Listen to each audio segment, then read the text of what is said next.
안녕하세요. 장우석 심리상담사입니다. 오늘도 정말 화창한 날씨에 가을 하늘에 청고마비의 계절이 되었습니다.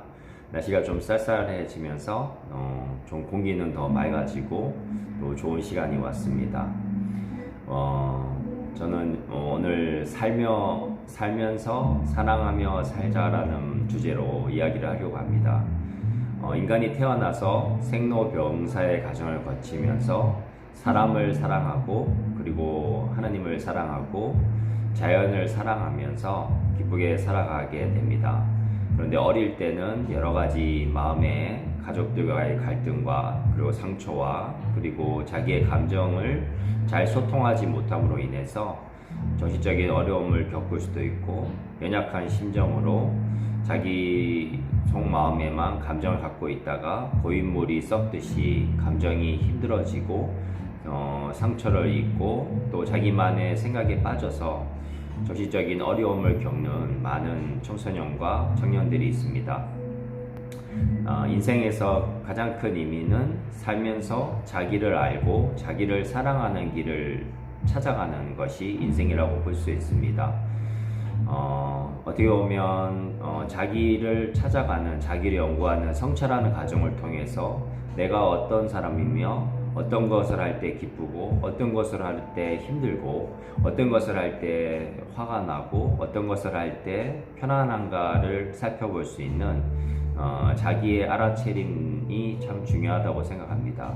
자기의 감정과 생각과 그리고 행동의 것들을 이해해 나간다면 자신을 더 이해하고 이해하다 보니까 사랑하게 되고 사랑하고 사랑하다 보니까 팔팔한 인생을 살아갈 수가 있게 됩니다.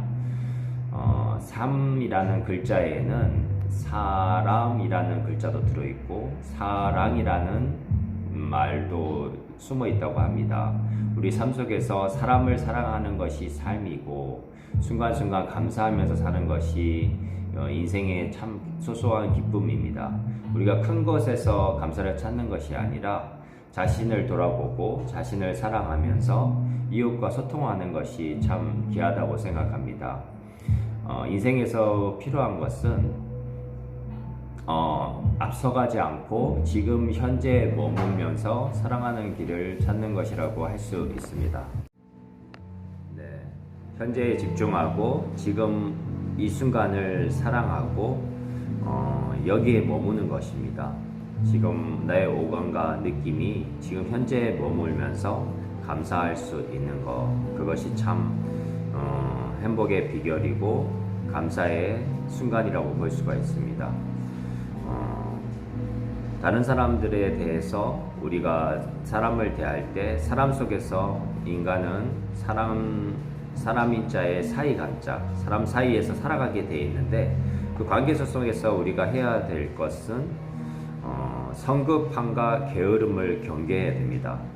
우리 인간의 원죄의 두 가지 측면은 성급함과 게으름이라고 신학자들이 해석을 합니다. 우리가 정말 앞서가고 그리고 너무나 나태하게 그렇게 헤어진다면 우리가 깨어있지 못하고 순간순간의 선택에 집중하지 못한다면 우리 인생은 어그러지고 거스러지기 쉽습니다. 그래서 성급함과 그리고 과함과 그리고 나태함들을 벗어버리고 지금 현재에 머물 수 있다면 참 좋은 것 같습니다. 그리고 인간관계에서도 역지사지할 수 있는 것이 가장 필요하다고 생각합니다. 상대방 입장을 생각해서 나를 헤아려 본다면 입장 바꿔 생각해 볼 때 상대방의 마음을 더 헤아릴 수 있고 감정 공감을 할 수 있어서 사회생활이나 인간관계에서 긍정적인 그 관계를 형성할 수 있을 거라고 생각합니다. 그리고 우리가 항상 살아갈 때 주어진 것을 최선을 다하고 진인사 대천명이라는 말이 있죠. 최선을 다하고 나머지는 하늘의 뜻에 맡기면서 감사할 때 후회 없는 인생을 살게 됩니다. 후회라는 것은 우리가 결코 나아갈 힘을 주지 않기 때문에 후회와 원망보다는 감사하고 배우고 성장의 원동력으로 사용할 수 있는 마인드가 중요합니다. 그래서 항상 배우면서 살겠다는 마음을 가질 때 실수와 실패는 귀한 성장의 밑거름이 될 수 있고 발전의 계기가 될 수 있을 거라고 생각합니다. 하루하루 감사하면서 오늘 하루도 힘차게 오늘 하루를 시작하고 주어진 일을 감사하고 인간관계에서도 사람을 살리는 일, 긍정의 말, 살리는 말을 해나가면서 소통하면서 살아갈 때 진정한 치유의 삶 그리고 매일매일의 성장하고 회복에 이르는 삶으로 살아갈 수 있을 거라고 생각합니다. 그래서 감사가 넘치고 기쁨이 넘치고 지금 이 순간에 집중하고 그리고 내 영역이 아닌 것에 대해서는 한계를 알고 주제를 파악하고 분수를 알며 욕심을 부리지 말고 자족하는 삶을 살아갈 때 진정한 행복과 평안이 있을 거라고 생각하고 이렇게 인생을 사랑하면서 사람과 자연과 하나님을 사랑하면서 살아갈 때 큰 행복이 진정한 행복이 가정 속에 있다는 것을 알고 깨닫습니다. 감사하며 또 오늘 하루도 귀한 날 되십시오. 감사합니다.